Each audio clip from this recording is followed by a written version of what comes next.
Make this the best year ever with Read and Write. Getting a confident start to the new school year is important for every student, especially those with reading and writing difficulties, learning disabilities, or English as a second language.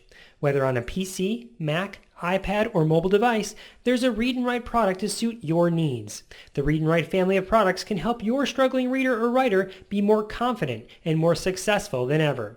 Read and Write Gold is text-to-speech software that provides tools for reading, writing, studying, and research, while students work within the common applications they use every day. Read and Write for Google provides support tools for Google Docs, PDFs, and EPUBs in Chrome on PCs, Macs, and Chromebooks to make Google Apps for Education accessible.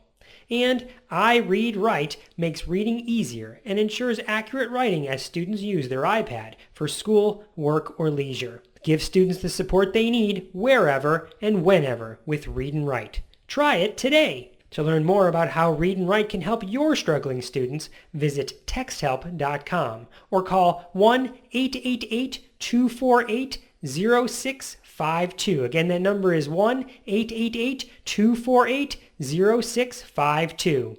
If you have students with IEPs, be sure to take advantage of the Read and Write Gold IEP Special.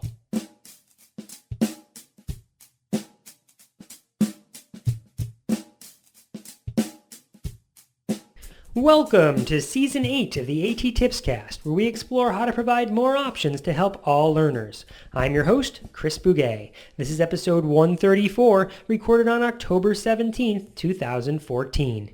Hey, I'm just curious. Are you able to hear this, or are you hearing this? Were you able to turn this podcast on, or did you turn this podcast on? When this podcast is over, will you be able to turn this off, or will you turn this off? And these might seem like silly, redundant questions, but the way we phrase our communication impacts public perceptions and provides subtle shifts in our cultural mindset. That's why we're kicking off this season of the A.T.TIPScast examining one of the most commonly used phrases in educational reports, individualized education programs, and progress notes. Are you able to be ready? Are you able to get excited for it? Are you able to dive in? I know I'm able to. Currently, there's a movement to ban the R word. Which R word are we extinguishing? Retarded. But that's only when it's used in conjunction with describing a person or describing the actions of a person, like calling someone retarded or calling something retarded. It's generally thought of as degrading and hurtful. Using it shows an overall lack of respect for fellow humans. I totally champion the cause to eliminate the use of that word in that way. You can show your support for the cause by going to r-word.org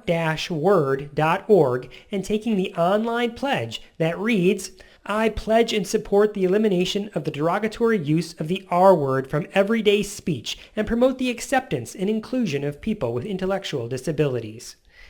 Take the pledge. I did. In fact, let's call banning the R word and r-word.org A.T.TIP 436. For those of us who work in education, especially special education, using the R word is sort of a glaringly obvious violation of etiquette. But there's another, more subtle, commonly used phrase that permeates educational writings and spoken language, which I believe also degrades the individual of whom we are reporting. Are you able to deduce that phrase, or did you deduce it? Evaluation reports, present levels of academic and functional performance, and progress notes top the list as forms of written exposition describing the abilities of an individual. In all of these reports, a phrase used repeatedly to describe a student's performance is able to. But imagine using is able to describe all the things you do in a day. Does it sound redundant? Does it change the meaning or the implied meaning of what you're trying to say? Consider these examples. I am able to walk to the school. Does that mean I live close to the school, or does that mean I can physically walk there? How does it change when I just say or write, I walk to school? How about this? I am able to put my pants on. Does this imply some difficulty or effort as opposed to simply writing, I put my pants on? Or how about this one? I am able to stand up, as opposed to, I stand up. Or, I am able to forgive you, which implies some sort of struggle, where I forgive you doesn't imply that struggle. Or, how about this example? I'm able to love my mom. This sentence makes it sound like your mom is a really awful person, but you choose to love her anyway, because, she's your mom. The meaning changes dramatically when you simply state, I love my mom, as opposed to, I am able to love my mom.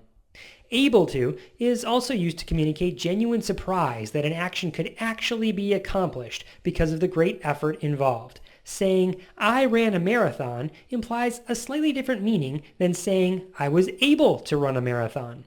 I jumped out of the plane makes it sound like it was a snap, as opposed to, I was able to jump out of the plane, which makes it sound like I was more hesitant or skittish, taking tremendous willpower to perform such a feat of daring. Able to can also be used in reference to obtaining permission. I was able to go out with my friends tonight, or I was able to get Dad's car for the night, implies that an authority figure was asked and permission was granted, as opposed to, I went out with my friends tonight, or I got my dad's car for the night.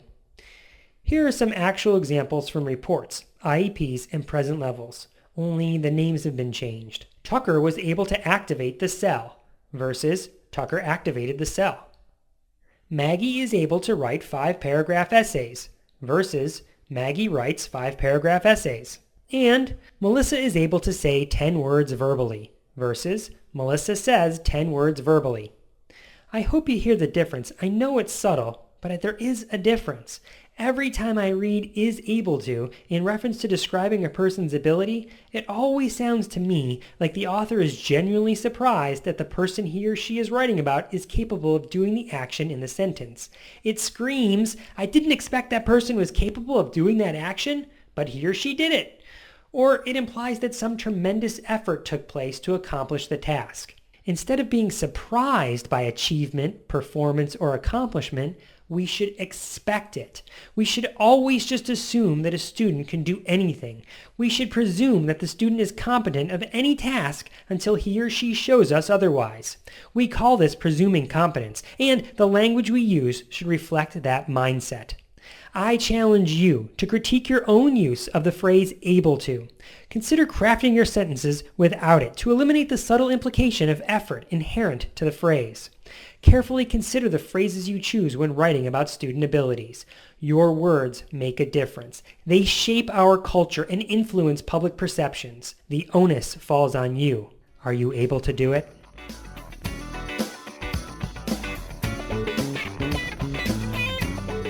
Recently, I've been playing around with an app called Elevate. It was free when I got it, and as the date of this recording, it's still free with the ability to purchase expanding features. You can check it out at elevateapp.com. Each day it gives you 3 different puzzles or games to play to help you train your brain. One of the games is called Brevity, where a sentence is presented and you are asked to eliminate the redundancy in the sentence. Stuff like, my fingers on my hand are cold. You can just cut out the on my hand part and just say, my fingers are cold. This is a skill authors practice and learn over time to tighten up their prose. Hold on, scratch that. This is a skill authors practice and learn to tighten up their prose. I didn't need to say the overtime part. Students learning to write, as well as educators who compose educational reports or summaries, which is all educators really, can benefit from the practice of shortening sentences. Of course, the app has other fun brain and language practice games as well, including stuff on listening comprehension, connotations of words, and word associations. There are currently 24 different types of games.